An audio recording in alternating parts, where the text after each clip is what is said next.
Hey guys, Jackson here with No BS Reviews, and today we're doing a review of the legendary HD600s. I've been putting off doing this review for a while now, not for any reason in particular. I was going to do a take actually last week, and then we had thunderstorms come through, and not only could you hear thunder the entire time, but the power actually went out during that take, so that kind of peeved me, and it kind of killed my morale to do this again until I felt inspired to do so. And honestly, I wasn't even going to do this review of the 600 because there's just so much information out there already. I didn't feel like this would help many people, and it would just kind of get lost in the pile. Now, since I started posting some of my videos to Reddit and putting it on YouTube and things like that, I've had several people go ahead and PM me because they've seen me wear these all the time, and I compliment them all the time on Reddit. Like, this is my favorite headphone that I own. It's not the most expensive, it's not the most technically best performing headphone I own, but it's my favorite all around, and it's a headphone I'm going to have until it breaks, until it dies. So yeah, so several people PM me and they wanted me to do a review because they like the review style, and so I'm going to go ahead and do that. Usual disclaimer, as with every video, none of my reviews are scripted, they're not edited, it's just straight from the heart, it's genuine, it's just the way I like to do things. So some people like it, some people don't. I just don't believe in being a cookie cutter YouTube channel. Like I don't do this for money. I just want to help you, and I want to give you all the information without any of the BS. So there you go. There will be things that I screw up, so just FYI, there'll be things I miss. And at the very end, I'll remind you again, if you have questions, specific questions that I didn't cover, please just shoot them down in the comments, and I will do my best to get back to you. Or somebody that may know the answer may help you out. So starting off with the build. These are they're mostly plastic. They're not exquisitely built, but it has that Sennheiser feel. And if you've ever owned like the HD 558s or 598s, you know what that feels like. It feels sort of cheap, but you know it's not going to break. Like when I owned my 598s, which are now owned by my roommate because I gave them to him, I had them for 2 years, and I sat on them, I dropped them. They went through all sorts of abuse, and they still looked perfect.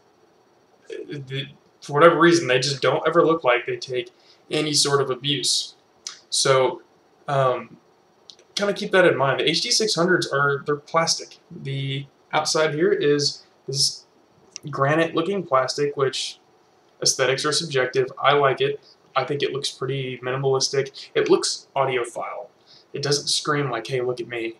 It's kind of you know, what you see is what you get, but all of the heart is in here. It's inside the driver's room.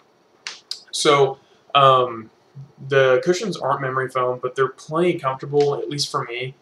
I haven't had any problems. If you like the 598, you'll probably like these. The only metal parts I can find are right here on the adjustment band, and I believe that's it. I know the grills are metal, but you know, it's not like you're really going to run into any issues with the grills anyways. But the headband has plenty of I cannot think of the word. It's got plenty of plushness, that's the word, and it'll provide a very comfortable experience. The weight is distributed really well, even though it's a very light headphone. So you don't need a ton of padding, but there is tons there. There's plenty there. You'll never have a hot spot on your head or anything like that. So when you're wearing them with glasses, I'm not sure how they fit. I wear glasses, but very, very rarely, and usually not when I'm listening to music. So I can't comment on that. But the adjustments do go very. It goes pretty big. You can have a pretty ginormous head, pretty pumpkin-sized head, and these will fit just fine. So one reason to buy the HD600s, one of the reasons I recommend them so often, is because of the fact that every single piece on this headphone is user serviceable. So if your driver dies, you can buy a new driver. If your headband or your ear pads start to wear out, you can replace both. Everything is user replaceable in this headphone, and you can buy individual parts from Sennheiser. So it's not like, oh shit, this broke. You know, time to get a new pair of headphones or send them in for RMA. You can do this stuff yourself. It's very easy to take apart the entire headphone. So it's pretty nice that you can do that because it adds more life, more extendability. I feel like George W. Bush over here making up words, but they last a much longer time.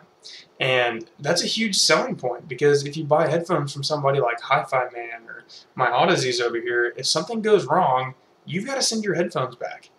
And it may cost you a pretty penny. You never know.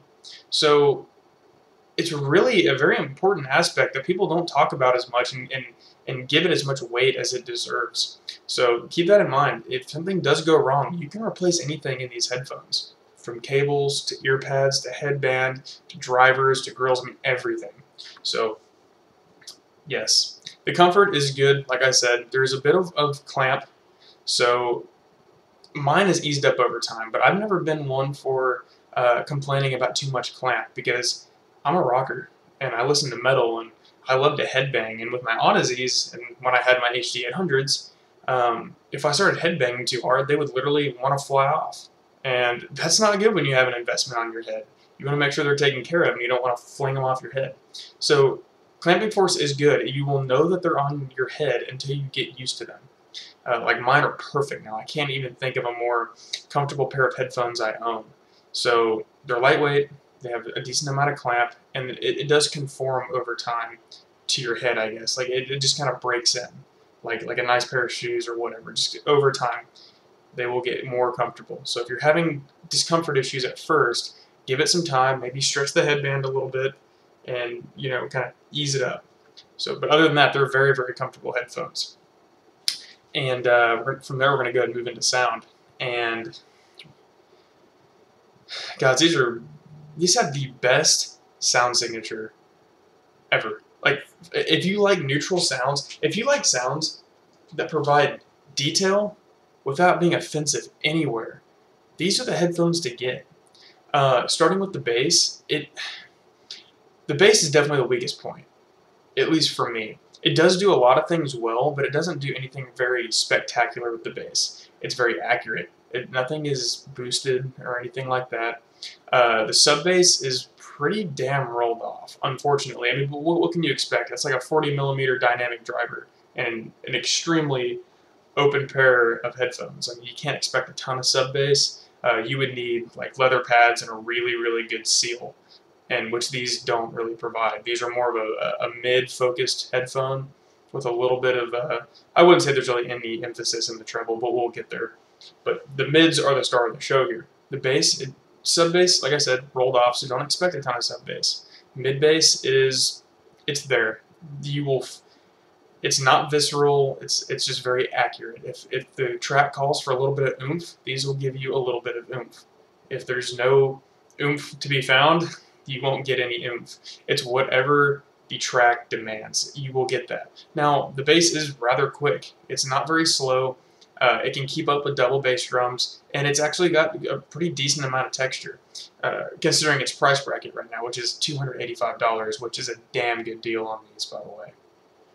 So, low end, to kind of summarize that, sub bass drop off, mid bass is there. It'll present the bass the way the bass needs to be presented, but it doesn't overdo anything. There is texture and there is speed. It's not planar quick, it's not planar textured, but it's on the better side of the dynamic spectrum, I guess you could say, compared to other dynamic headphones in this price range. My phone is going crazy, I'm sorry. The transition into the mids is absolutely smooth. There's no bass bleed. The way I would describe these mids are slightly forward but slightly warm. So the lower mids, I wouldn't say they're boosted at all, but they kind of have that nuance of being just slightly warm. It adds just a little bit of thickness to the music. I mean, just a little bit. It's still extremely neutral, going through like that kind of 300 to like up to 1K. It's just slightly thick, to my ears at least. And as you transition into the upper mids are my favorite part of these headphones, because it is so hard to find a high-end pair of headphones that has really nice, smooth upper mids that has a very slight kind of elevation toward, like when you start getting toward like 3K, 4K, because it adds that bite to the music. It adds, the guitars come alive, and the snap of the snares and things like that. Everything comes alive. There's more energy to it. And it's one of those things that I feel like as you get to more expensive headphones, the upper mids just start tanking down. The headphones become more and more dark. And if you're somebody like me who really enjoys listening to guitar solos and drum solos and really nice fills and stuff on the drums, you start to lose a lot of that presence. You start to lose that air and that sense of just energy. And it's for my genre with rock and metal, it really does take away a lot when you don't have those frequencies being at least neutral. So that's one of the reasons I like the 600. And if you listen to music where you like the vocals, like female vocals, and you like fast drums and things that require snappiness, you will very much like these headphones. And as you transition into the highs, this is where these headphones become very, very special, because it's very tough to find headphones with a slightly forward upper mids, or slightly forward upper mids with without finding like murderous treble. And I'm looking at Bear Dynamic right now, like just gazing them right in the eye. Because when you find headphones that are more forward, when they get to the treble region, it looks like it's flipping you off. Like it's just a big old spike, usually somewhere around like 10K or something like that, around that area. These have two very important things going on in the treble. There's a notch at 5K and there's a notch at 10K. And that's significant because 5K is where a lot of sibilance can occur if the track is poorly mastered. And when you start getting that, if there's any sort of emphasis on a 5K area in a track, or if a headphone accentuates that frequency, things can come off as pretty damn harsh and it can get fatiguing really quick. And having a notch there in these headphones does a heck of a ton of good things, especially when you find poorly recorded music, because you can still have the aggressive upper mids that give the guitars that crunch, but you don't get the rest of that crappiness that comes along with it. So, and then when you move up to that 10K, things like cymbals and whatnot, they don't become splashy and fatiguing over time. This is a pair of headphones, especially if you pair them with a tube amp. You can listen all day. You can get all the details you want, but it's not gonna. You won't be one of those pair of headphones that you have on for like 2 hours and you take them off because you feel like your head's being murdered by high frequencies. It's not like that at all. I need to get it. I drink wine out of a plastic cup because I don't have wine glasses right now. It's a classy YouTube channel. So, not to get off topic, but to kind of summarize the entire sound spectrum, if I had to put it into one word, it's just cohesive. It is that one headphone, at least for me, that does everything so right. It doesn't really do anything spectacular, and if I had to say it did one thing that stood out over the rest of the things it does, it would be the upper mids. I just don't see any headphones with this sound signature. I mean, sure, you hear about it all the time, neutral, neutral, neutral, and there's a lot of neutral headphones out there, but even in the word neutral, there's many different things going on. This just has those certain nuances with the slightly rolled off treble, with the biting upper mids, and the slightly warm lower mids, and the bass that's there but it's not overbearing. It's a very unique experience, and like I said, it's very cohesive. Everything works together in harmony, and it makes music sound very emotional and engaging. And that's one thing I want to go ahead and say, is I'm tired of hearing people say this headphone is sterile and it's not fun, and it's complete bullshit. It's straight bullshit. Don't let anybody tell you the HD600s or the 650s are not fun headphones. Most people that say that are huge bass heads, and they care about nothing else more than having humongous bass pounding through their eardrums. And I'm not trying to take shots at bass heads, because I love me some good bass too, but there's more to a headphone, and these do things very, very well in a very smooth and engaging way.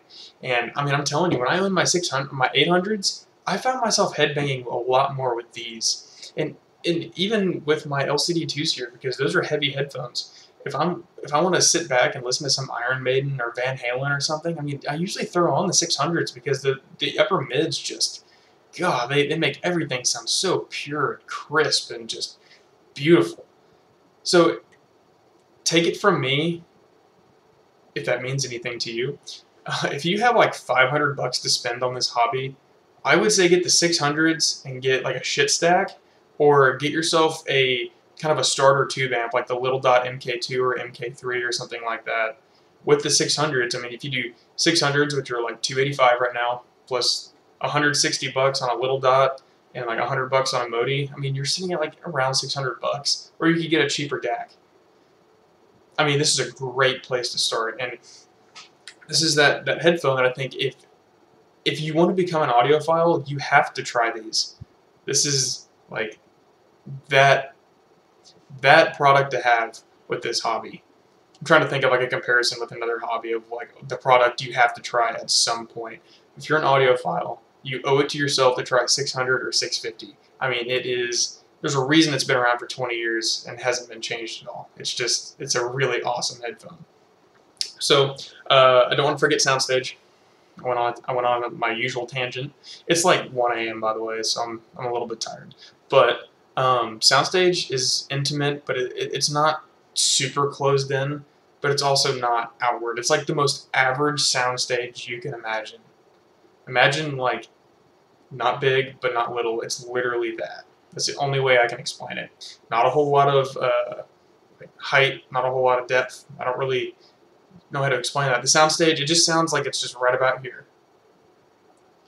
That's literally all I have to say about it. You can game with these. I play Counter-Strike with them, so that's cool. The imaging is actually quite good. I've never had a problem being able to directionally locate people. Never had a problem finding other players in video games and pinpointing positions and things like that. In fact, I 1v1 with my best friend's little brother, and he said these are UAV headphones because I can hear exactly where he spawns in the map, and I just know where he is every time. So yes, you can game with these. I keep saying don't game with the HD600, it's trash. It's not trash. Those people have no idea what they're talking about, honestly. So last few things to wrap up. The cable is replaceable, by the way. The stock cable is garbage. I mean, it'll get the job done. It's flimsy. It's 10 feet long. If you run it over with your chair, you're basically screwed. So go spend like $50 and get a cable. I mean, I only bought one because I wanted a shorter one because I sit at a desktop that's like 2 feet away from my amp. So it's easy to find an aftermarket cable. You can get the really expensive ones, but there's also cheap options out there like this. This was $50, and if you guys want to know where I got this cable, I can shoot a link down in the description if you'd like me to. But yeah, it's easy. So my overall recommendation, yes, yes, yes. And I mean, it was pretty obvious from the start because I've owned these for a while now. And I'm going to tell, if somebody is looking to get into this hobby and for whatever reason they see this video before having purchased anything, as somebody who's owned, I've owned a lot of headphones, like M50X, M40X, 598, 558, LCD2, HD800, Focal ELR, HD600, Fidelio X2s, Hi-Fi Man, HD400Is. I've owned a lot of headphones. If you want a good place to start, and if you want a good headphone that you can honestly end on, because I've tried headphones that are 3 to 4 times more expensive than these, and these still kick ass. They do. I mean, there's like, I've got LCD2s sitting right here, and these get twice the amount of head time those do, simply because of the fact that they sound so good, and they're lightweight, and they're comfortable. I mean, they do no wrong. I'm telling you, it's a magical headphone. I don't know if Sennheiser sold their souls to the devil 20 years ago to make this perfect headphone, but whatever they did, it works. And if you want a place to start, and a place where if you don't even want to go any further, you're not missing out, honestly, this is such a great headphone for that, because you get 90% of like everything else on the market. I mean, this is the pinnacle of price to performance. You cannot beat it. Take my word for it. Take it to the bank. So, guys, if you have any questions at all, I will do my best to get back to you. So shoot them down in the comments. If you like the video, give it a like. You don't have to subscribe if you don't want to. I don't do this for money. I just do it because I enjoy helping people, and people seem to like my review format. So I'm here for you guys. So again, if you have questions, shoot them down there. And if you didn't like the video, or you don't like certain things that I do in the videos, let me know, because I do want to improve the content over time. But don't ask me to do editing. Don't ask me to script anything. It's not going to happen. This is the way I like to do it. So anyways, guys, have a good day, and thank you so much.